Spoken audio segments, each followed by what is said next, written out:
guys, welcome back to the channel. Today I'm back again with another vlog.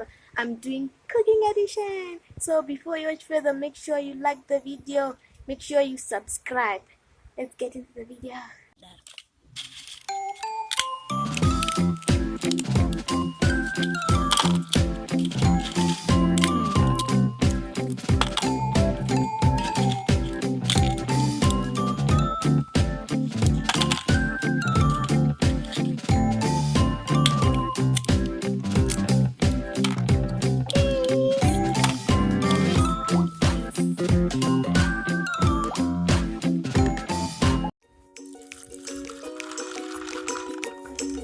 So apa takugeza bhinzi dzedu, todzinatsodzigeza very thoroughly kuti dzinatsochena tibvise tsvina yese, and then tikapedza kudzigeza tobva tadzisoka for like 10 to 15 minutes.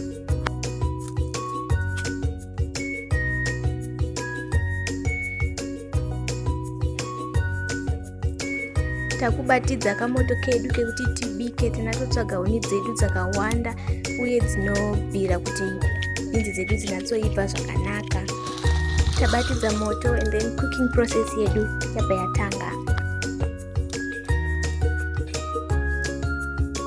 Makasungirira maonyeni arapa hanzi kuti akurumidze kuoma here. Ya, takarima nematomatoes aya. And atotsoka. Actually ndo achatoshandisa kubika.